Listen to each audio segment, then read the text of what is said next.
السلام عليكم ورحمة الله وبركاته.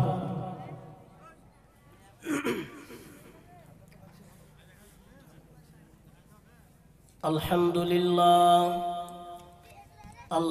لله نحمده ونستعينه ونستغفره ونؤمن به ونتوكل عليه ونعوذ بالله من شرور أنفسنا ومن سيئات أعمالنا. من يهده الله فلا مضل له ومن يضلله فلا هادي له. وأشهد أن لا إله إلا الله وحده لا شريك له. وأشهد أن محمدًا عبده ورسوله الذي أرسله بالحق بشيرا ونذيرا وداعيا إلى الله بإذنه وسراجا منيرا. أما بعد فإن خير الحديث كتاب الله وخير الهدي هدي محمد صلى الله عليه وسلم وشر الأمور محدثاتها وكل محدثة بدعة وكل بدعة ضلالة وكل ضلالة في النار.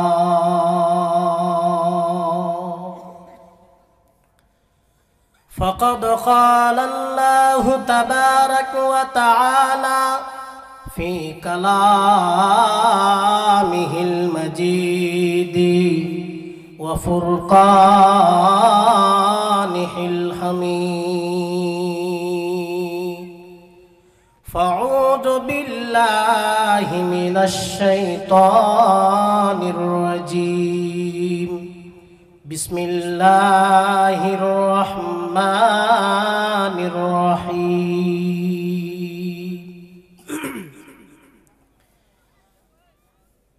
اليوم نختم على أفواههم وتكلمون أيديهم وتشهد أرجلهم بما كانوا يكسبون.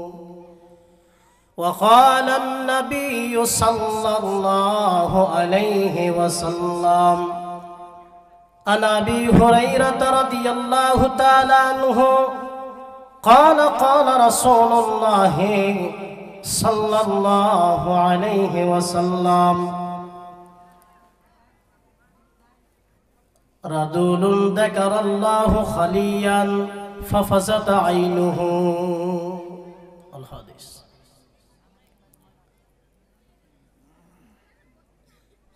Marble পাথরে সাজিয়েছ মসজিদের ঘর, মার্বেল পাথরে অটল গড়ে মসজিদের ঘর। আজ বাড়েনি বাড়বে কবে ইমামদের বেতন, আজ বাড়েনি বাড়বে কবে ইমামদের বেতন। মার্বেল পাথরে অটল গড়ে মসজিদের ঘর, আজ বাড়েনি বাড়বে কবে ইমামদের বেতন আজও বাড়েনি বাড়বে কবে ইমামদের বেতন মসজিদের পাশে জলসা করি বক্তায়ানিয়া মসজিদের পাশে জলসা করি বক্তায়ানিয়া ইমামকে করি সভাপতি মঞ্চে বসায়া ওই জলসা দেখো ওই জলসা দেখো লক্ষ টাকার কত আয়োজন আজও বাড়েনি বাড়বে কবে ইমামদের বেতন আজও বাড়েনি বাড়বে কবে ইমামদের বেতন আমি ব্যবসা করি চাকরি করি লক্ষ টাকা কামাই আমি ব্যবসা করি চাকরি করি লক্ষ টাকা কামাই রাজার হালাতে জীবন কাটাই সুখের সীমা নাই তুমি যার পিছনে নামাজ পড়ো ও তুমি যার পিছনে নামাজ পড়ো চলে তার কেমন আজও বাড়েনি বাড়বে কবে ইমামদের বেতন আজও বাড়েনি বাড়বে কবে ইমামদের বেতন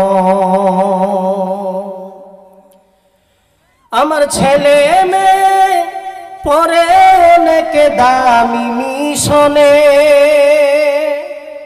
আমার ছেলে মেয়ে পরে অনেক দামি মিশনে 10,000 টাকা বেতন লাগে প্রতি মাসে ইমামের ছেলের স্বপ্ন পূরণ ইমামের ছেলের স্বপ্ন পূরণ হবে ভাই কেমন আজও বাড়েনি বাড়বে কবে ইমামদের বেতন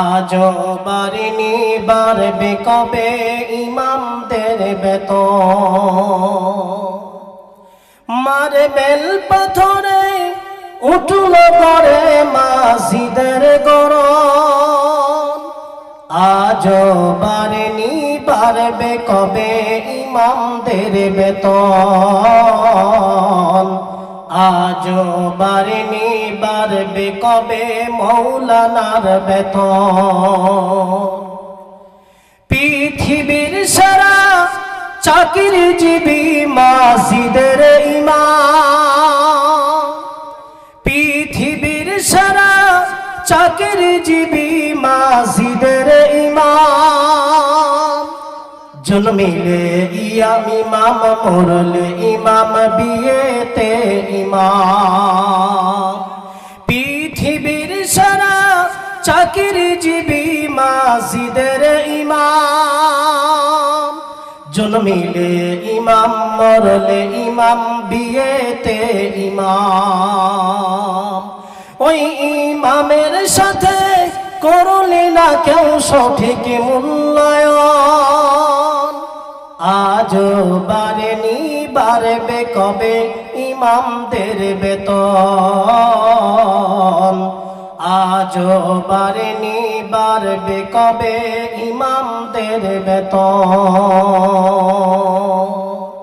লিল্লাহে তাকবীর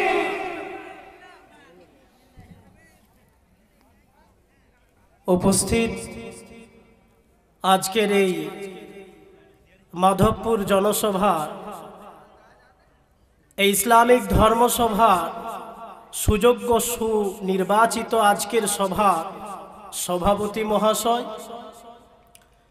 ওই স্টেজে উপস্থিত থাকা অন্যান্য আলামায়ে কেরামগণ ও অতিথিবৃন্দ আমার সামনে উপস্থিত আমার বাবা, কাকা, দাদা, ভাই ও বন্ধুরা, পর্দার আড়ালে আমার মা ও খালারা, সর্বভাগ্যে তথা সর্বপ্রথমে সেই মহান সত্তার প্রশংসা করি, বলেন আলহামদুলিল্লাহ। তারপরে পরে গোটা বিশ্বের নবী মাতৃহারা পিতৃহারা সৈয়দুল মুরসালিন নবী মুহাম্মদ রাসূলুল্লাহ সাল্লাল্লাহু আলাইহি ওয়াসাল্লাম, তিনার প্রতি হাজারো হাজার দুরুদ ও সালাম অবতীর্ণ হোক। আল্লাহুম্মা সাল্লি আলাইহি আল্লাহুম্মা বারিক আলাইহি। প্রিয় মুসলিম সমাজ, মহান আল্লাহ যদি আজকে আমার হাত দুটা বড় দিত, মানে লম্বা দিত, তাহলে আমি আজকে আপনাদের পায়ের কাছে আমার হাতটাকে নিয়ে যেতাম।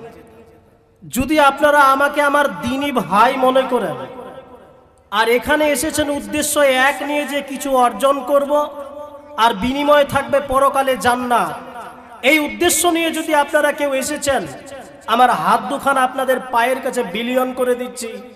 আমি একবার আপনাদের লিল্লাহে তাকবীর বলবো, আপনারা সবাই দাঁড়িয়ে গিয়ে একটু সামনে আসবেন। যদি আপনার ইচ্ছা, ইরাদা, মন, স্বপ্ন এক থাকে যে এই মাহফিলে এসে নিকির উদ্দেশ্য নিয়ে আসবো, তাহলে আমি দেখবো মাধবপুর মানুষের আজকের দিলি জজবা, ইমানি জজবা কতটা আছে। আমি লিল্লাহে তাকবীর বলবো, সকলেই দাঁড়াবেন ইনশাআল্লাহ। লিল্লাহে তাকবীর। বাপজানেরা আমার একটু সামনে আসুন তো। শয়তান যদি মিডিলে ফাঁকা জায়গাতে বসে গো, তো আর ভিতর থেকে আমার কি কথা বার হবে আর আপনারা কি শুনবেন? এই মিডিলে বেটা শয়তান বসে আছে, এই শয়তানকে তাড়াতে লাগবে, বুঝলেন? এ শয়তান এমন ষড়যন্ত্র কুমন্ত্রণা আপনার কানে কানে দিবে, খানিক সময় বলবো আরে তো কালিয়াগঞ্জ কত কি আর বলবে, চল খানিক পেশাব করে আসি। ও পেশাব করতে গিয়ে দোকানে ফিরে ঘুরে ফিরে চলে এলো, বক্তা কি বকলো কিছুই বুঝতে পারলো না। প্রিয় মুসলিম সমাজ, ও চাচা একটু আগের দিকে আসেন, চাচা একটু আমার জায়গাটাতে আসেন। শুনুন, আপনারা যদি আমার সামনে না থাকেন তো আমি কাকে নিয়ে বলবো বলেন তো? একটা ক্লাসে যদি ওর স্টুডেন্টই না থাকে, তো মাস্টার ও যদি বিএড কমপ্লিট করা থাকে না, তারপরেও হাই হাল আদরি এই পর্যায়ে পড়ে যায়। তো যাই হোক, আলহামদুলিল্লাহ, আমার মাইকের আওয়াজ যতদূর পর্যন্ত যায়, যে সমস্ত ভাইয়েরা আড্ডা দিচ্ছ গ্রামের পারে, এই দোকান পারে, আমি তাদেরকে বলি, ভাই বাড়িতে বলে এসেছো বাপকে এবং মাকে, এই জালসার উপলক্ষ নিয়ে যাচ্ছি, আর তুমি যে আজকে মার্কেটে ঘুরো, এর জবাব হাসরের মাঠে তোমাকে দিতে হবে। যুবক ভাই, তুমি যদি বাজারে থেকে থাকো, অবশ্যই তুমি এই মাহফিলের মধ্যে ছুটে আসো।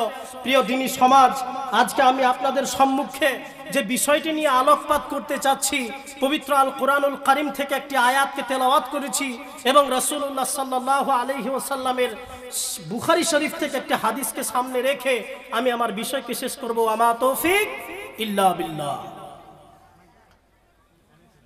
আমি আমার বক্তব্যের পূর্বে শুধু একটা টপিক আপনাকে বলতে চাচ্ছি যে পৃথিবীর বুকে ওয়ার্ল্ড হেলথ অর্গানাইজেশন, বিশ্ব স্বাস্থ্য সংস্থা কেন্দ্র, তারা গবেষণা করে দেখেছে এবং আমাদের ভারতবর্ষের যারা ওই পর্যটক ওই পর্যায়ে আছে, তারা গবেষণা করে দেখেছে যে ভারতবর্ষের গড় আয়ু হচ্ছে 65 থেকে 70 বছর। মানুষ বাঁচবে 65 থেকে 70 বছর। এই 65 থেকে 70 বছর হলো ভারতবর্ষের নাগরিকের গড় আয়ু ওয়ার্ল্ড হেলথ অর্গানাইজেশনের গবেষণা কেন্দ্রে। একটা কথা এখানে থাকে যে আমাদের কোরআনও বলে কুল্লু নাফসিন যায়কাতুল মাউত, প্রত্যেক মানুষকে মৃত্যুর মজা চাকতে হবে। আর যারা বিশ্ব সংস্থা স্বাস্থ্য কেন্দ্র, তারাও গবেষণা করতে দেখছে যে 65 থেকে 70 বছরের মধ্যে আমাদের বিদায় নিতে হবে। তাহলে এখানে একটা জিনিস থাকেই যায় যে বৈজ্ঞানিক বলতেছে মরে যেতে হবে, কোরআন বলছে মরে যেতে হবে, তাহলে আল্লাহ পৃথিবীর বুকে আমাদের পাঠালো কেন? বৈজ্ঞানিক বলছে মরে যেতে হবে, কোরআন বলছে মরে যেতে হবে, তাহলে উদ্দেশ্য কি? আল্লাহ আমাকে পাঠালো কেন? আল্লাহ বলছে, বান্দা, পৃথিবীর বুকে তোমার বহু পরিচয় রেখেছি। তোমাকে যে জন্ম দিয়েছে ও তোমার বাবা, যে তোমাকে গর্ভে রেখেছে ও তোমার মা, যে তোমার আগে হয়েছে ও তোমার দিদি নয়তো দাদা। কিন্তু এই সম্পর্কটা ততক্ষণ পর্যন্ত যতক্ষণ পর্যন্ত পৃথিবীর বুকে তুমি বেঁচে থাকবা। আর এখন যদি মরে যাও, ওই করিম চাচা, হবিবুর চাচা, লিয়াকত মামা এই মুহূর্তে যদি মরে যায়, গোটা পৃথিবীর মানুষের জন্য একটা পরিচয় হয়ে যাবে। লাশটাকে গোসল দিছে, কাফন পরিয়েছে, চাচা কাফন পরিয়েছে, অথচ ওর দাদা, অথচ ওর দিদি, অথচ ওর মামা। কিন্তু আল্লাহ বলছে যখন আমি জিবরাইলকে পাঠাবো, দিয়ে তোমার জীবনটা কেড়ে নিব, গোটা পৃথিবীর মানুষের কাছে তোমার আরেকটা পরিচয় দিব, যার নাম হলো লাশ। মরে গেলা তো লাশে পরিণত হয়ে গেল। ওয়ার্ল্ড হেলথ অর্গানাইজেশন তারা গবেষণা করে দেখছে যে 65 থেকে 70 বছর আমরা পৃথিবীর বুকে বেঁচে থাকবো। এই পৃথিবীর বুকে 65 থেকে 70 বছর বেঁচে থাকবো, বৈজ্ঞানিকও প্রমাণ করে, আমার আল্লাহর কোরআনও তাই বলে। তাহলে পৃথিবীর বুকে আমরা এলাম কেন? আল্লাহ বলছে, বান্দা আমার পবিত্র কোরআনের দিকে লক্ষ্য রাখো, কোরআন তোমাকে জানিয়ে দেবে আমি আল্লাহ রাব্বুল আলামিন পৃথিবীর বুকে তোমাদের কেন পাঠিয়েছি। আল্লাহ রাব্বুল আলামিন বলেন, ওয়ামা খালাকতুম জিন্না ওয়াল ইনসা ইল্লা লিয়াবুদুন। আল্লাহ বলতে চাই পৃথিবীর বুকে আমি জিন এবং ইনসান জাতিকে এই জন্য পৃথিবীর বুকে পাঠিয়েছি, তারা যেন পৃথিবীর বুকে গিয়ে আমার অফিসে ঢুকে আমার ইবাদত করে। এই উদ্দেশ্য নিয়ে আমি আল্লাহ জিন এবং ইনসানকে পৃথিবীর বুকে পাঠিয়েছি। এই হলো উদ্দেশ্য। এই উদ্দেশ্য নিয়ে পৃথিবীর বুকে আমাদের পাঠিয়েছে। নিজের কলিজাটার কাছে বুকটার মধ্যে একবার হাতটা রাখেন। আল্লাহ যে দাবি নিয়ে পৃথিবীর বুকে মানবকে দিয়েছে তিনার ইবাদতের জন্য, আপনার 80 বছর, আপনার 70 বছর, 60 বছর, আপনার সন্তানের 20 বছর প্লাস হয়ে গেছে, এখনো পর্যন্ত তারা মসজিদমুখী হয়নি। তাহলে আল্লাহ যে উদ্দেশ্য নিয়ে পৃথিবীর বুকে আপনাকে আমাকে পাঠিয়েছে, এর জবাব আপনি আল্লাহর কাছে কি দেবেন? অতএব আমি আমার বক্তব্যের শুরুর পূর্বে এই কথাটা বলতে চাচ্ছি, টপিক দিয়ে আমি এই জিনিসটা আপনাদের বুঝাতে চাচ্ছি। পৃথিবীর বুকে যতজন বক্তা রয়েছে, যতজন আলেম রয়েছে, যত রকম বক্তৃতা রয়েছে, এই বক্তৃতার মধ্যে সেরা বক্তৃতা হচ্ছে আপনার যদি নামাজ না থাকে তাহলে পৃথিবীর বুকে যাবতীয় আমল হাসরের মাঠে গিয়ে প্রাধান্য পাওয়ার প্রথম প্রাধান্য পাবে নামাজ। আপনি নামাজ পড়েন কিনা?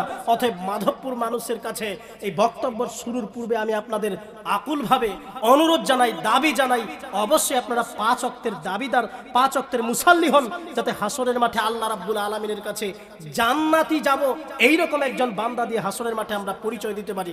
ইনশাআল্লাহ আমরা নামাজি হব তো? ইনশাআল্লাহ বলেন ইনশাআল্লাহ। লিল্লাহি তাকবীর। প্রিয় মুসলিম সমাজ, আজকে আমার বিষয় হচ্ছে আল্লাহ রাব্বুল আলামিনের পরিচয় সম্পর্কে। আল্লাহ কে এই বিষয়ে একটু আমরা জানবো। মহান আল্লাহ রাব্বুল আলামিন কে এই বিষয়ে আমরা একটু জানবো। আল্লাহ রাব্বুল আলামিন বলছে, বান্দা আমার যদি পরিচয় নিতে চাও, একটিবার তুমি ভেবে দেখো, আমি আল্লাহ রাব্বুল আলামিন যেই জমিনের মধ্যে তুমি চলাফেরা করতেছো, যেই জমিনের মধ্যে তুমি চলাহাঁটা করো, উপরে যে আসমানকে তুমি দেখতে পাও, আমি আল্লাহ যেদিন জমিনকে বানিয়েছি, এই জমিনকে বানানোর পরে জমিনকে যেদিন বানিয়ে দিলাম, জমিন সেদিন টলমল টলমল করে হিলে। আমি আল্লাহ রাব্বুল আলামিন বললাম, জমিন রে তুই যদি টলমল করে হিলিস, এই জমিনে আমার বান্দা বোলেরো চালাবে, স্করপিও চালাবে, টোটো চালাবে, এই জমিনে আমার রেল চলবে, এই জমিনে আমার বান্দারা ফসল ফলবে, জীবিকা নিবারণ করবে। আর জমিন রে তোমাকে তৈরি করলাম, আর তুমি যদি টলমল টলমল করো, তাহলে আমার বান্দারা পৃথিবীর বুকে গিয়ে কোথায় ফসল ফলবে? আল্লাহ বলছে, বান্দা আমার পবিত্র কোরআনের দিকে তাকাও, আমি আল্লাহ আমার পরিচয় পেয়ে যাবা। আল্লাহ রাব্বুল আলামিন বলছে, যেদিন আমি জমিন বানালাম, আমি আল্লাহ রাব্বুল আলামিন জমিন যেদিন হিলমল টলমল টলমল করে হিলে, আমি আল্লাহ বলে দিলাম, জমিন রে ওয়াল জিবালা আওতাদা, এই জমিনকে পাহাড়ের সঙ্গে পেরেক মেরে দিলাম, বললাম জমিন আর তুমি হিলবে না। পৃথিবীর বুকে আমার বান্দারা এই জমিনের মধ্যে ফসল ফলবে, পৃথিবীর বুকে আমার বান্দারা এই জমিনে যানবাহন চালাবে। জমিনের তুমি আজ মজবুত হয়ে যাও, তোমাকে পাহাড়ের সঙ্গে পেরেক মেরে দিলাম, আর কোনোদিন তুমি হিলবা না। আল্লাহ বলছে, বান্দা আমার পরিচয় নিবি, একটিবার উপরের দিকে তাকা। আল্লাহ বলছে বান্দা, ওরে মাধবপুরের মানুষ, এই ছোট্ট একটা মাহফিলের জন্য কত লাইটের প্রয়োজন হয়েছে, তবুও বাইরে জানতো অন্ধকার। আল্লাহ বলছে বান্দারে, এমন একটা লাইটের ব্যবস্থা করেছে, সকাল সময় উঠে যখন পূর্ব দিকে একবার তাকাবা, আমি আল্লাহ রাব্বুল আলামিন এমন একটা লাইটের ব্যবস্থা করে দিয়েছি, যখন সকাল হয়ে যায় একবার যদি তুমি আকাশের দিকে তাকাও, পূর্ব আকাশে আমি আল্লাহ ওয়াসিরাজাও ওয়াহাজা, একটা সূর্যকে আমি আল্লাহ রাব্বুল আলামিন উদ্ভাসিত করি। একটা সূর্যের আলোয় গোটা পৃথিবীর মধ্যে আমি আলোকিত করি।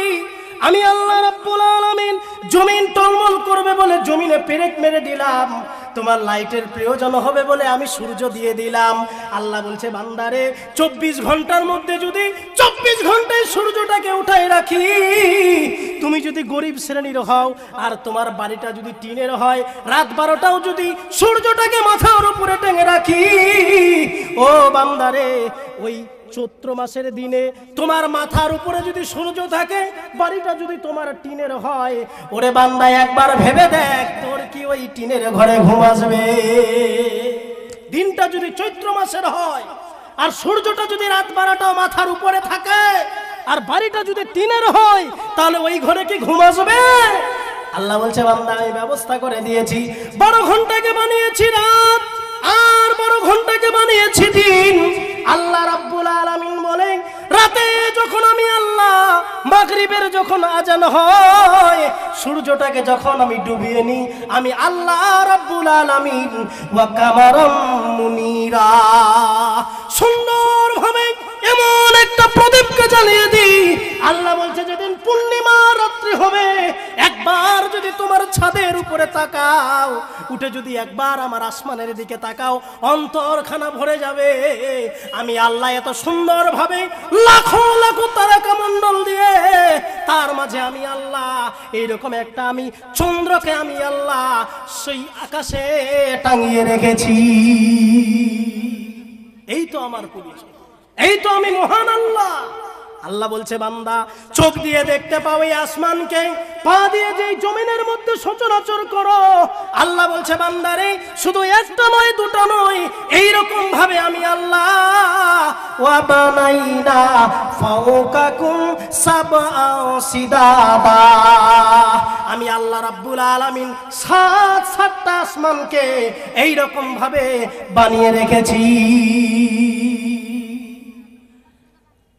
এই তো আমার পরিচয়। তুমি চোখ দিয়ে যা দেখতে পাচ্ছ, তুমি যদি নিজেকে প্রশ্ন করো আমি আল্লাহ কে, তুমি এখান থেকে পরিচয় পেয়ে যাবে। আল্লাহ বলছে বান্দা, যেদিন তোমাকে আমি তোমার মায়ের পেট থেকে নিয়ে এসেছি, তোমাকে কি থেকে তৈরি করেছি, তুমি নিজেকে প্রশ্ন করো, তোমাকে কোন কোম্পানি থেকে নিয়ে এসেছি, কোন প্রোডাক্ট দিয়ে তৈরি করেছি, কোন কোম্পানির থেকে তোমাকে আমি বার করেছি। আল্লাহ বলছে বান্দারে, এবার শুনে নাও আমি তোমাকে কিভাবে বানালাম। আমার পরিচয় নিতে গেলে নিজেকে একবার প্রশ্ন কর, আমি আল্লাহ কিভাবে তোমাকে বানিয়েছি। আল্লাহ বলছে বান্দা, প্রথমত আমি তোমার বাবার সঙ্গে মায়ের সম্পর্ক গড়ে দিয়েছি। বাবা মায়ের সম্পর্ক থেকে আমি আল্লাহ ওই নাপাক ফুটান্ত পানিকে জমাট রক্ত বানিয়েছি। ওই জমাট রক্ত থেকে কচি গোস্ত বানিয়েছি। ওই কচি গোস্ত থেকে আমি আল্লাহ সুন্দরভাবে আমি হাড় দিয়ে মাংস দিয়ে মায়ের পেটের ভিতরে আমি আল্লাহ 10 মাস 10 দিন মায়ের পেটের ভিতরে রেখেছি।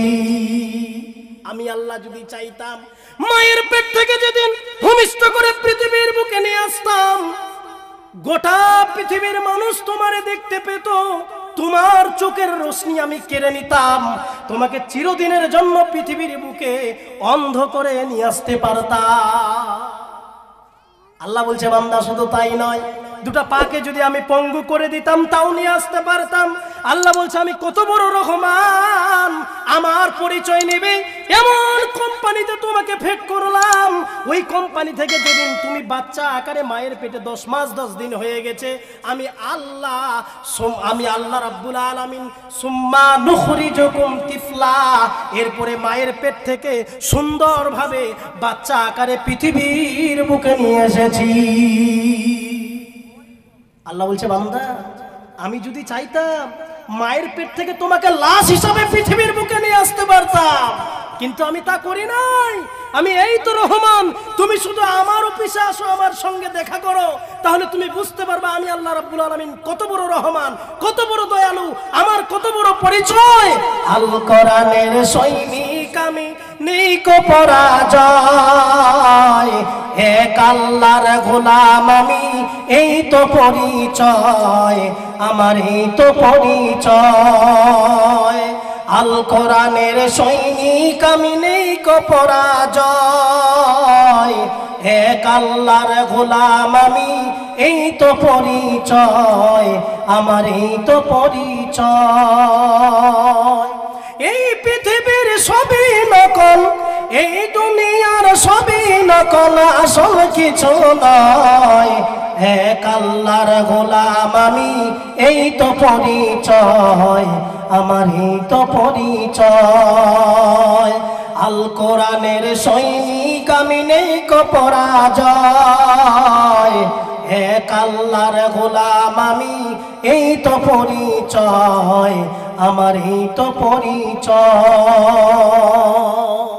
আল্লাহ বলছে বান্দা, তোমাকে আমি এইভাবে বানিয়েছি, আমার পরিচয় নেবে তুমি আমার কোরআন খোলো, আমি আল্লাহ রাব্বুল আলামিন সূরা ইখলাসে আমার স্পষ্ট ভাবে পরিচয় দিয়ে দিয়েছি।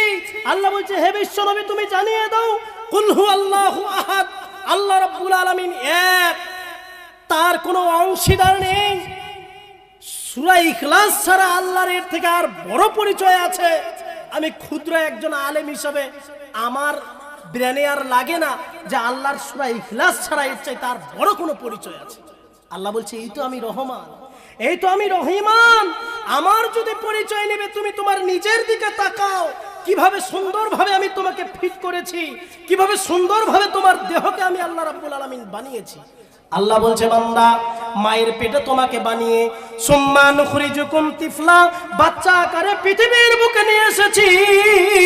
আল্লাহ রাব্বুল আলামিন বলছে মায়ের পেট থেকে যেদিন পৃথিবীর বুকে নিয়ে আসলাম, আমি আল্লাহ যদি চাইতাম যেদিন তোমার 1 বছর পূর্ণ হয়ে যাবে, তারপরেও যদি আমি আল্লাহ কত মানুষকে পৃথিবীর বুকে বোবা বানিয়ে দিয়েছি, কিন্তু আমি কত বড় রহমান, তোমাকে কি করলাম আল্লাহ মাহুল বায়ান, কথা বলার ক্ষমতা দিয়ে দিলাম। এই তো আমি রহমান, এই তো আমি রহিম।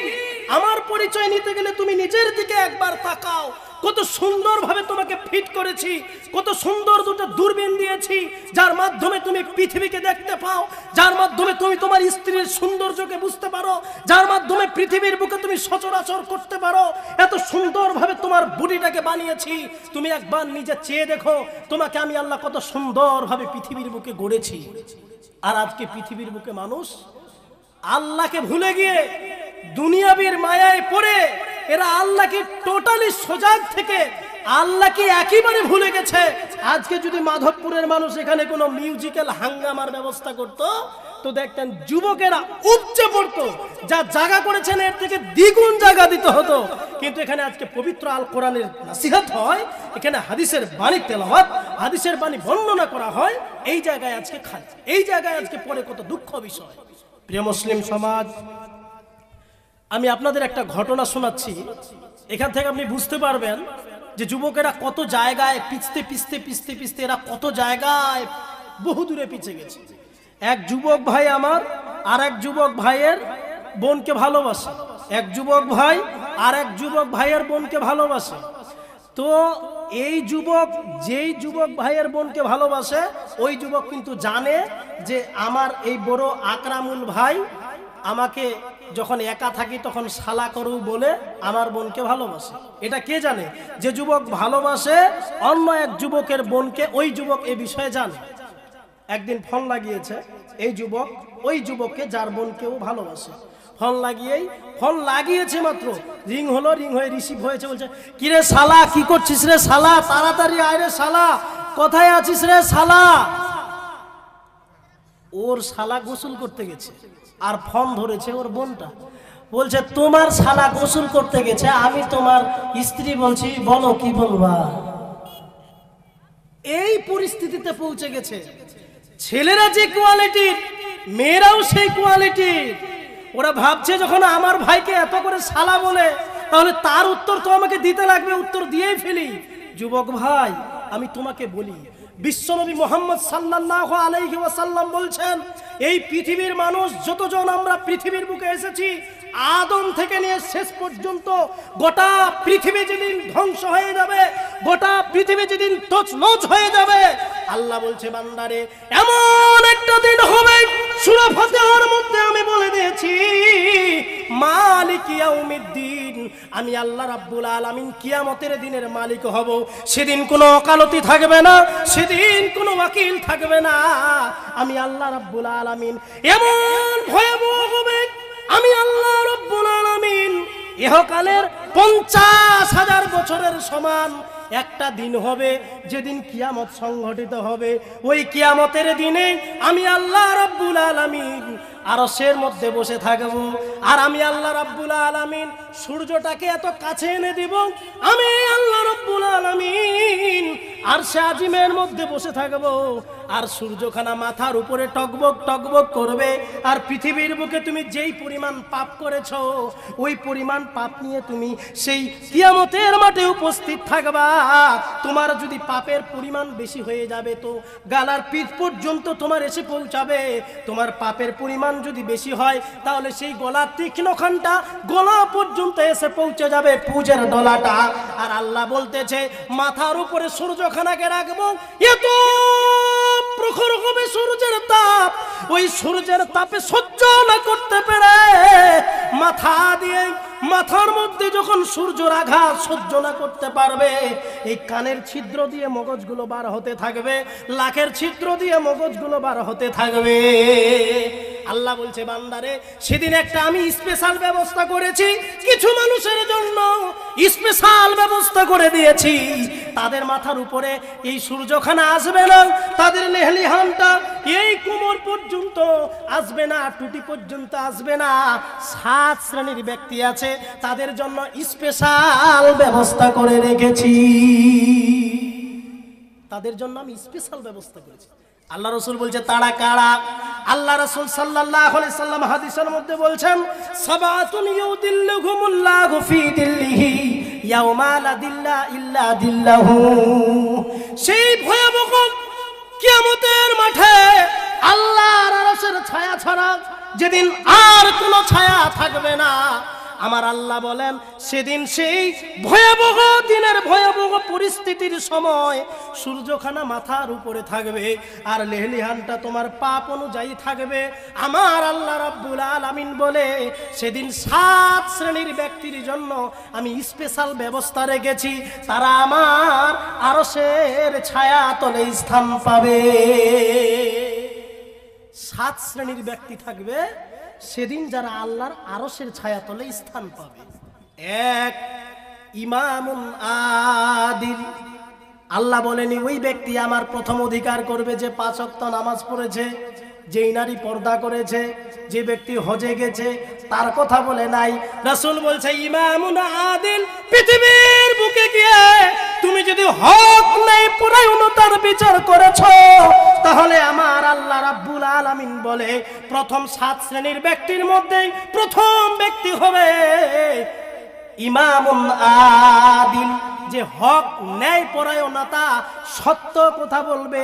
বাপের বিরোধী যদি বিচার হয়, বাপের বিরোধী বিচারের ফল ঘোষণা করবে। ওই ব্যক্তি হাসরের মাঠে প্রথম স্থান অধিকার করবে, আরশের ছায়াতলে ওই ব্যক্তি প্রথম স্থান অধিকার করবে। কিন্তু তা কি হয়? পৃথিবীর বুকে এখন মেম্বার, প্রধান আর সভাপতি আর বিডিও আর আইসি আর ডিএম যারই কথা বলেন, দুদিন টেবিলের তলে কিছু দিতে পেরেছেন আর বলিয়েন না। সুদে ঘুষে জীবন কাটে করে দুর্নীতি, সুদে ঘুষে জীবন কাটে করে দুর্নীতি, এমন লোক হয় যদি মাদ্রাসার সভাপতি। ভাইরে উচিত কথা কইতে গেলে, উচিত কথা কইতে গেলে ইমামের চাকরি নাই। ভাইরে উচিত কথা কইতে গেলে ইমামের চাকরি নাই।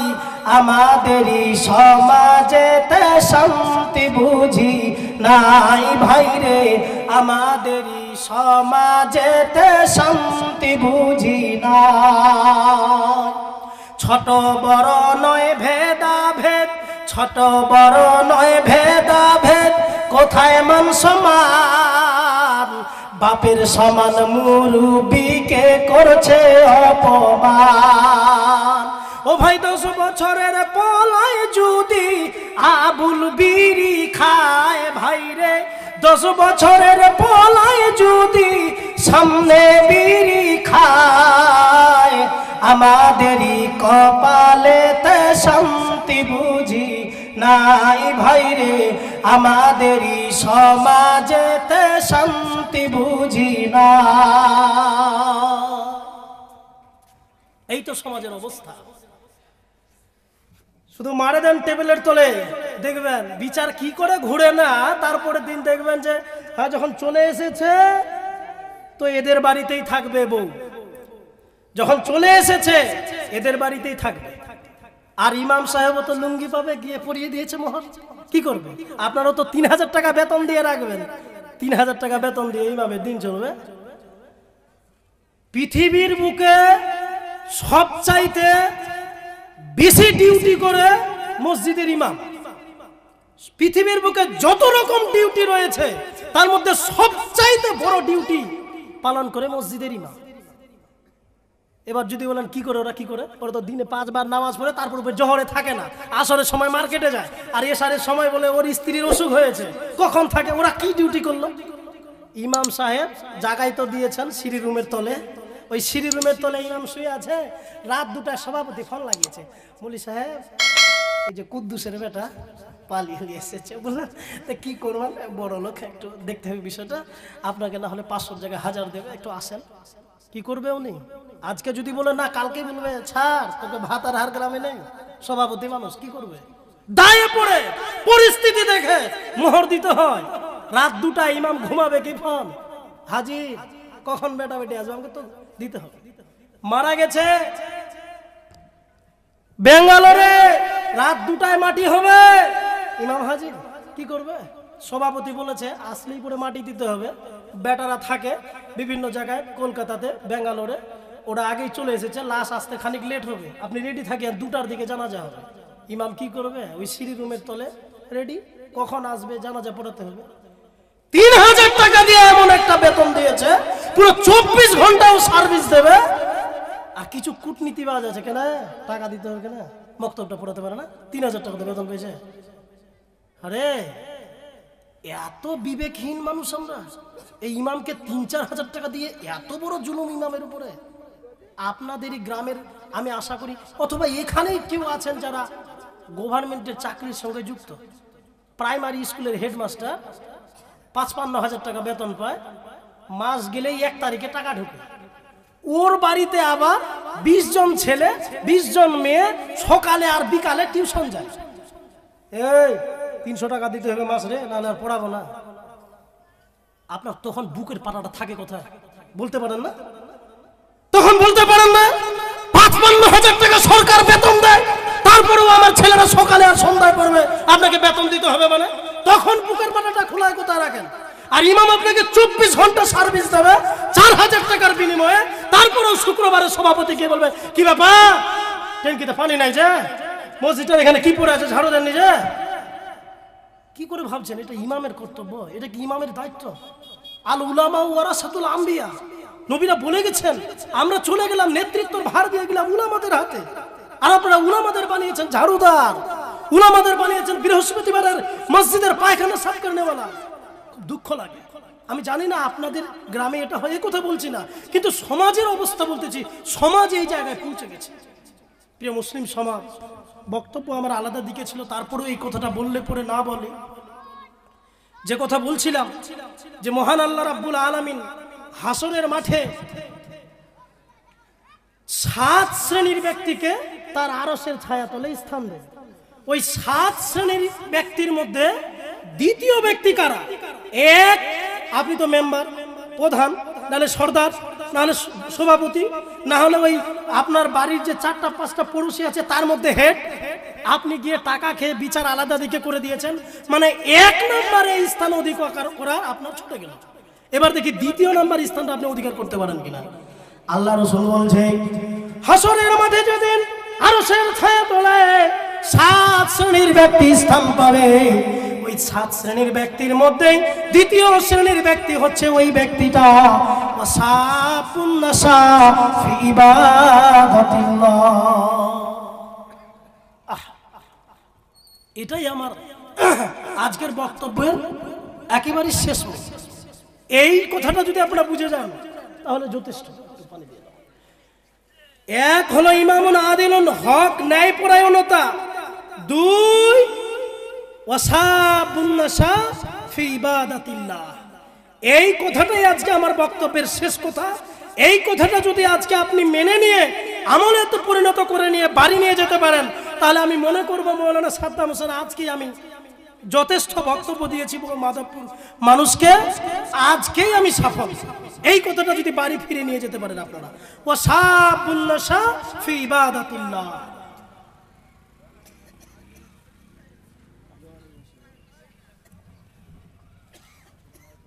আপনারা বুঝতে পেরেছেন, যারা আলেম উলামা তারা বুঝে গেছে এর মানে কি, কিংবা যারা এরাবিক শিক্ষিত তারাও বুঝে গেছে ওয়াসাবুন নাসা ফি ইবাদাতিল্লাহ। এটার আজকে খুব অভাব, এটা খুঁজে পাওয়া যায় না গো।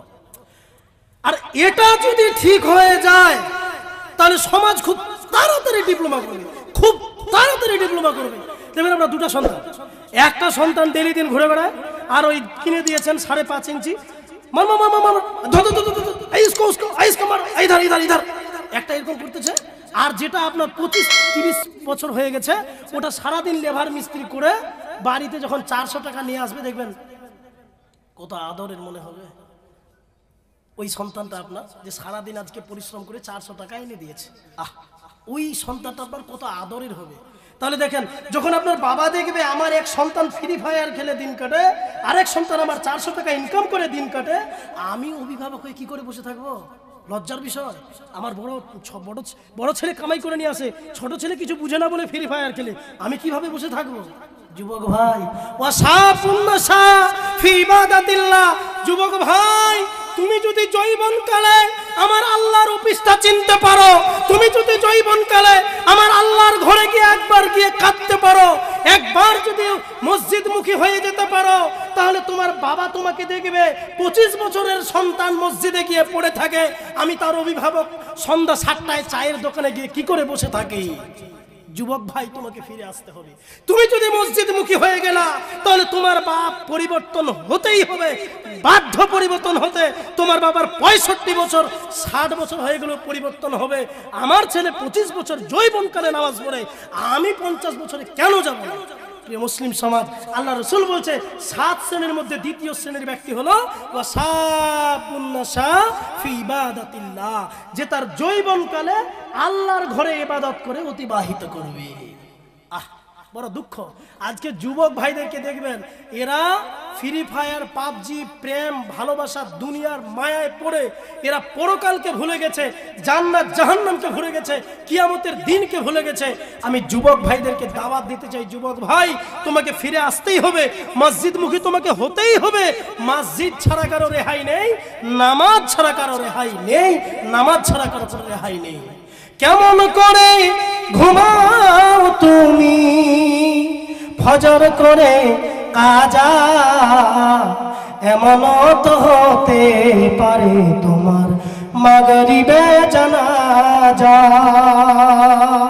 কেমন করে ঘুমাও তুমি ফজর করে কাজা, এমন তো হতে পারে তোমার জহরে জানাজা। লিল্লাহি তাকবীর। প্রিয় মুসলিম সমাজ, 7 শ্রেণীর ব্যক্তি আল্লাহর আরশের ছায়াতলে স্থান পাবে। তার মধ্যে আরেক শ্রেণীর ব্যক্তি যদিও 7 জন ব্যক্তিকে গুণে দিতে পারবো না, 3 জন ব্যক্তি বলে ইতি করব, কারণ আমার পর্ব আরেকটা আছে। তৃতীয় ব্যক্তিটার কথা বলতেছি। 1 ইমামুন আদিল, হক ন্যায় পরায়ণতা।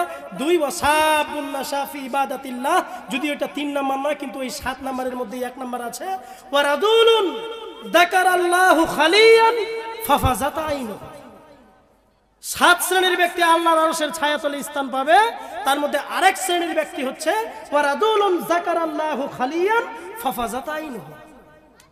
আল্লাহ বলছে, আমার অফিসে যদি একবার ঢুকে তুমি আমার ভয়ে আমার কাছে কান্না করতে করতে তোমার চোখ দিয়ে যদি একবার তুমি অশ্রু ফেলতে পেরেছো, আর আমি আল্লাহ আমার কথা স্মরণ করে কিয়ামতের দিনের কথা মনে করে একবার যদি আমার অফিসে ঢুকে তুমি ডুকরে ডুকরে কাঁদো, আমি আল্লাহ তোমার স্থান ওই 7 শ্রেণীর ব্যক্তির মধ্যে তোমাকে এক ব্যক্তি হিসাবে গণ্য করে আমার আরশের ছায়াতলে স্থান দেব।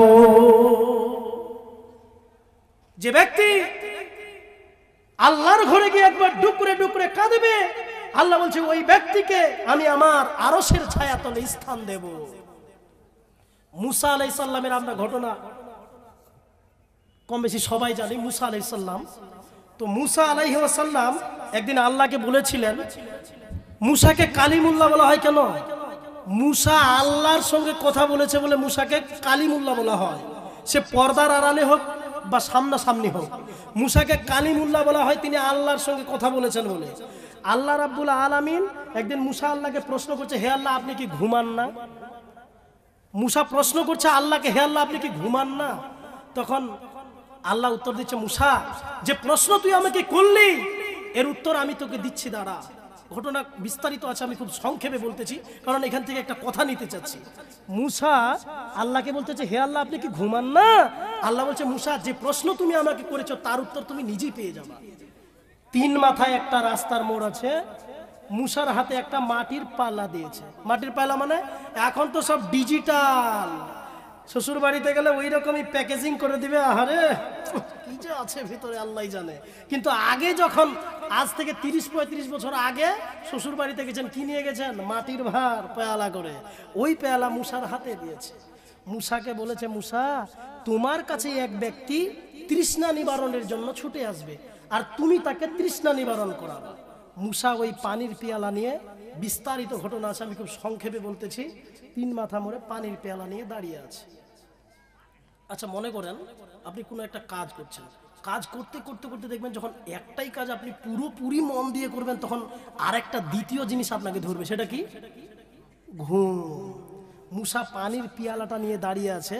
দাঁড়িয়ে থাকতে থাকতে, তার আগে অনেক বাহাস হয়ে গেছিল আল্লাহর সঙ্গে যে আল্লাহ কখন আসবে, কোন রাস্তা দিয়ে আসবে, বিস্তারিত ঘটনা আছে। তো আল্লাহ বলছে আসবে, আমি বলেছি মানে আসবে। মুসা পানির পিয়ালা নিয়ে দাঁড়িয়ে আছে। থাকতে থাকতে থাকতে থাকতে থাকতে যখন মুসাকে ঘুম ধরে গেছে, পানির পেয়ালা টপ করে পড়ে গেছে। আর যখনই পানির পেয়ালা টপ করে পড়েছে, মাটির হাড়ি ভেঙে শেষ, আর জমিন পানিকে শোষণ করে খেয়ে শেষ। আর ইতিমধ্যে একজন ব্যক্তি এসে হাজির, আপনার কাছে একটু তৃষ্ণা নিবারণ করা যেত। মুসা বলছে, আল্লাহ আমি বুঝে গেছি, আল্লাহ আপনি ঘুমান কিনা আমি বুঝে গেছি। আল্লাহ বলছে, মুসা রে আমি তো কোরআনে বলে দিয়েছি, ওয়ালা সিনাতু ওয়ালা নাউম, আমি আল্লাহ আমার ঘুম তো দূরের কথা, আমার টুকন পর্যন্ত আসে না। আল্লাহ বলছে, মুসা রে পৃথিবীর নজরে কোন কোন থেকে আমার কোন বান্দা মসজিদের কোন কোণে গিয়ে ডুকরে ডুকরে কাঁদে, আল্লাহ 6 মাস ধরে মেয়ে দেখি মেয়ে পাই না, আল্লাহ 3 বছর ধরে চাকরির জন্য অ্যাপ্লাই করি, কত আমি এক্সাম দিলাম, পাস করার পরও কোনো ফল ঘোষণা হয় না, আল্লাহ গো আমার বাবা মা আমারে দেখতে পারে না, না জানি পৃথিবীর কোন কোণ থেকে আমার কোন বান্দা মসজিদে গিয়ে ডুকরে ডুকরে কাঁদে আমার কাছে, তার মনের তামান্নাকে ইজহার করবে। আর মুসা রে আমি যদি ঘুমিয়ে যাই গোটা পৃথিবী ধ্বংস হয়ে যাবে। আল্লাহ বলেন, আমি কোরআনে বলেছি, উদুনি তোমরা আমাকে ডাকো, আস্তাজিব লাকুম আমি তোমাদের ডাকে সাড়া দেব। মুসা রে আমি আল্লাহ নিজেই কোরআনে বলে যদি আমি নিজেই ঘুমিয়ে পড়ি, পৃথিবীর কোনো কোণ থেকে যদি আমার কোনো বান্দা আমারে ডেকে দেয় আর তার ডাকে যদি আমি সাড়া না দিতে পারি, মুসা বল আমি আল্লাহ ঘুমাই কি করে? শিলিগুড়ি থেকে একটা বাস আসছে, যাবে বহরমপুরে, বাস ছেড়ে দিয়েছে, ডালখোলা ঢুকতেছে। বাসের স্টেট বাস, 53টা সিট আছে, এক একজন এক এক রকম ওর বউয়ের সঙ্গে কথা বলে রেডি, হ্যাঁ ঠিক আছে আমি রাখলাম, ডালখোলা পৌঁছালাম, আর কিছুক্ষণের মধ্যেই চলে যাব ইটাহার, তারপরে মালদার, পরেই ঢুকে যাচ্ছি, অসুবিধা নেই। এইভাবে বলে 53টা সিটের মধ্যে মোটামুটি ধরে নেন আপনারা 53টা সিটের মধ্যে 53 জনই ঘুমিয়ে গেছে, জেগে আছে দুইজন, একটা কন্ট্রাক্টর আর একটা ড্রাইভার। তো যখন যেতে যেতে দেখে এখনো 30 কিলোমিটার দূরে বহরমপুরে, ও 30 কিলোমিটার দূর পারে এসে হাজির। কন্ট্রাক্টর বলছে ড্রাইভার তো গাড়ি চালাচ্ছে, হে কেউ পেপার পড়ছিল, কেউ ফেসবুক চালাচ্ছিল, চালাতে চালাতে সবাই তো ঘুমিয়ে গেছে, তো এখনো তো 30 কিলোমিটার বাকি, তো আমি একটু ঘুমিয়ে যাই। ও কন্ট্রাক্টরও ঘুমিয়ে গেছে, একজন শুধু জেগে ড্রাইভার। প্রিয় মুসলিম সমাজ, একবার ভেবে দেখেন 53 জন আর কন্ট্রাক্টরকে নিয়ে 54 জনে যদি জেগে থাকে আর ড্রাইভার যদি ঘুমিয়ে যেত, কালকে বর্তমান পেপারের নিউজে পাওয়া যেত 33 জন শ্মশানে গেছে আর বাকি 20 জন কবরে ঢুকেছে। আল্লাহ বলছে আমি ওই রকম আরশে আজিমের মধ্যে বসে থাকি, আর আরশে আজিম থেকে আমি গোটা পৃথিবীকে দর্শন করি। কেউ আমার কাছে টাকা চায়, কেউ সোনা চায়, কেউ গয়না চায়, কেউ আমার কাছে বউ চায়, কেউ আমার কাছে চাকরি চায়। আমি আল্লাহ ওই জন্য পুরো 24 ঘন্টা আমি আরশে আজিমের মধ্যে বসে থেকে আমি পৃথিবী থেকে দেখি আমার কোন বান্দা আমার কাছে কি চায়। মরণ পাখি যেদিন সে করবে ডাকা ডাকি, থেমে যাবে জীবন তোমার, বন্ধ হবে আখি। দুনিয়াতে আছো তুমি টাকা পয়সা নিয়ে, মরার পরে করবে দাফন সাদা কাফন দিয়ে। যাইবে তুমি খালি হাতে, যাইবে তুমি খালি হাতে, থাকবে পরে সবই, থেমে যাবে জীবন তোমার, বন্ধ হবে আখি। একটা হাদিস আমি আপনাদের সম্মুখে বলি। বিশ্বনবী মুহাম্মদ সাল্লাল্লাহু আলাইহি ওয়াসাল্লাম মসজিদে নববীতে নামাজ পড়ানোর পর বিশ্বনবী বলছে, ও সাহাবীরা, কে তোমরা আছো আজকের একজনের মেহমানের মেহমানি করাবা? এক সাহাবী আর দিক তাকায়, ওই সাহাবী ওর দিকে তাকায়। দেখবেন এখন বর্তমানে তারপরেও তো রাসূলের জামানায় খাওয়ার ব্যবস্থা হয়েছে মেহমানের, কিন্তু এখন দেখবেন একটা মসজিদে যদি কোনো মেহমান আসে, সর্দারটা কেনে চলে গেল, সর্দারটা কেনে যাবে, ইমামটা কেটে গেল, ইমামটা, আরে ইমামটার দায়িত্ব নাকি এটা? সর্দারটার দায়িত্ব নাকি? আপনি একজন দ্বীনি ব্যক্তি, আপনি মনে করেন আমার ধর্ম হচ্ছে ইসলাম, যার মানে হচ্ছে শান্তি। কেমন শান্তি? আপনার মনে তো দুর্বলতা লেগে আছে। ইমামের কি ঠেকে পড়েছে ডেলি দিন মেহমানও বাড়ি নিয়ে যাবে? সরকারের কি ঠেকেছে? সেক্রেটারি সভাপতির কি বেতন দিয়ে রেখেছেন নাকি এদেরকে? ওরাই মেহমানটাকে নিয়ে যাবে, আপনি কোনো নিয়ে গেলেন না আপনার বাড়িতে? এটা প্রত্যেকের দায়িত্ব। আপনার মসজিদে মেহমান আলে সেই মেহমানের মেহমানদারি করাতে হবে। যদি আপনি মেহমানের মেহমানদারি করান তো আপনার মেহমানে একদিন আল্লাহ করবে। হাদিস আছে জান্নাতে আল্লাহ রাব্বুল আলামিন নিজ হাতে জান্নাতীদের খাওয়াই দিবে গো, মাছের কলিজা খাওয়াবে। সুবহানাল্লাহ। আল্লাহ তুমি আমাদের মাছের কলিজা খাওয়ার তৌফিক দিও, বলেন আল্লাহুম্মা আমিন। লিল্লাহি তাকবীর। যে কথাটা বলতেছিলাম, বিশ্বনবী মুহাম্মদ সাল্লাল্লাহু আলাইহি ওয়াসাল্লাম মসজিদে নববীতে নামাজ পড়ার পরে সাহাবীদেরকে বলছে, ও সাহাবীরা, তোমরা কে আছো একজনকে মেহমানের মেহমানি করাবা? তখন সাহাবীরা বলছে, এক সাহাবী দূর থেকে এসে বলছে, ইয়া রাসূলুল্লাহ, আপনি যদি বলেন তাহলে আমি মেহমানি করাব। আল্লাহ রাসূল বলতেছে, তোমার নাম কি? আবু তালহা। আবু তালহা, তুমি মেহমানি করাবা? বলছে, জি আল্লাহ রাসূল, আপনি যদি আমাকে অনুমতি দেন তাহলে আমি এই মেহমানের মেহমানদারি করাবো। ঘটনা বিস্তারিত আছে, খুব সংক্ষেপে বলছি কারণ আমার আরেকটা পর্ব আছে। বিশ্বনবী মুহাম্মদ সাল্লাল্লাহু আলাইহি ওয়াসাল্লাম আবু তালহার হাতে মেহমানকে দিয়ে দিলেন। আবু তালহা মেহমানকে নিয়ে আস্তে আস্তে আস্তে আস্তে আস্তে করে বাড়ির পাড়ে গিয়ে হাজির। আর ওর স্ত্রী বাড়ির ভিতর থেকে আগে সালাম দিচ্ছে, আসসালামু আলাইকুম, প্রবেশ করেছে বাড়ির ভিতরে। তার স্ত্রী বলতেছে, তোমার পিছনে কে? বলছে, অর্ধাঙ্গিনী রে বলিস না, এটা বিশ্ব নবী মুহাম্মদ সাল্লাল্লাহু আলাইহি সাল্লাম আমার হাতে মেহমান দিয়েছে, আমার বাড়িতে মেহমানি করার জন্য। রাসূল সাল্লাল্লাহু আলাইহি সাল্লাম তখন বলছে, সে সাহাবীটি বলতেছে তার স্ত্রীকে, আবু তালহা, স্ত্রীটি বলছে তার স্বামীকে, এই তুমি কি করলা? বাড়িতে যেই পরিমাণ খাবার আছে, বাচ্চাদের খাবার ছাড়া আর কারো খাবার হবে না, আর তুমি মেহমান নিয়ে এসেছো, এই মেহমানকে খাওয়াবো কি? মেহমান ওই জায়গায় থাকলো। বিশ্বনবী মুহাম্মদ সাল্লাল্লাহু আলাইহি সাল্লাম কথা দিয়েছে, আবু তালহা আমি মেহমানি করাবো। তার নিজের স্ত্রী আর আবু তালহা আপোষে তারা আলোচনা করলো, যে পরিমাণ খাওয়া আছে একজনেরই খাওয়া হবে, আপনি মেজবান এবং মেহমানকে নিয়ে খেতে বসবেন, আর যখন খাবার দিব ওই মুহূর্তে আমি লাইটটাকে ঠিকঠাক করার বাহানা দিয়ে নিভিয়ে ফেলবো, আর যখন আমি লাইটটাকে নিভিয়ে ফেলবো মেহমান খেতে থাকবে আর ভাববে যে মেজবানও তার সাথে খাচ্ছে। এই বুদ্ধি হলো স্ত্রীর মাথায়।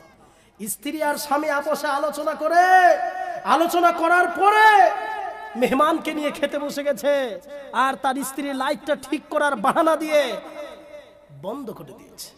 আর মেহমান খেতে খেতে ভাবতেছে যে হয়তো আমি যেমন খাচ্ছি তো মেজবানও খাচ্ছে, খাবার তো এক থালিতে রে ভাই, খাবার তো একজনের হবে। খাওয়ার যখন কমপ্লিট, লাইট জ্বেলে দিয়েছে। ঘটনা বিস্তারিত আছে। মসজিদে নববীতে নামাজ পড়ার পরে আল্লাহ রাসূল যখন মিরাজে গিয়েছিলেন, মিরাজ থেকে ফেরার পরে বিশ্বনবী মুহাম্মদ সাল্লাল্লাহু আলাইহি সাল্লাম আবু তালহাকে ডেকে বলছে, আবু তালহা, আমি জান্নাতে দুই ব্যক্তিকে দেখে এসেছি। এক ব্যক্তি হলো বেলাল, আর একজন মহিলাকে দেখে এসেছি।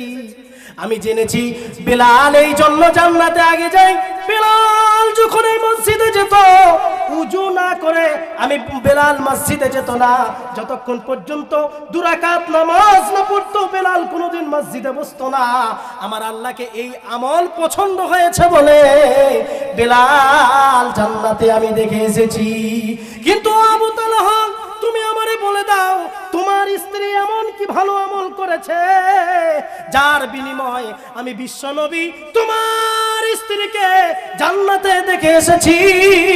বিশ্বনবী মুহাম্মদ সাল্লাল্লাহু আলাইহি ওয়াসাল্লামকে আবু তালহা বলতেছে, ওগো বিশ্বনবী, আপনি মনে করেন বিশ্বনবী একদিন মসজিদে নববীতে নামাজ পড়ার পরে, নবী গো নামাজ পড়ার পরে আপনি বলেছিলেন কে আছো গো এই মেহমানের মেহমানি করাবা।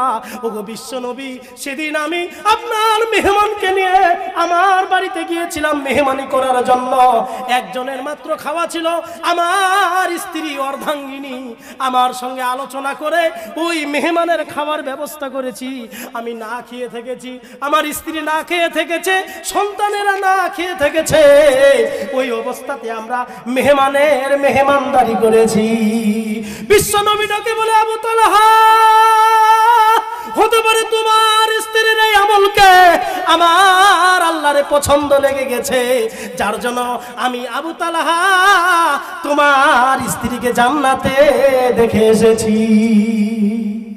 প্রিয় মুসলিম সমাজ, আবু তালহার স্ত্রী যদি একজন মেহমানকে মেহমানি করিয়ে জান্নাতে যেতে পারে, বেলাল যদি 2 রাকাত নামাজ পড়ার বিনিময়ে জান্নাতে যেতে পারে, আজকে এই মাধবপুর মানুষ, এই মাধবপুর গ্রামবাসীর যুবকদের কাছে, কোন বাপজির কাছে আমি দেখতে চাই, আবু তালহার স্ত্রী যদি একজন মেহমানি করে জান্নাতে যেতে পারে, কে আছেন এই মাদ্রাসাকে কেন্দ্র করে, এই মসজিদকে কেন্দ্র করে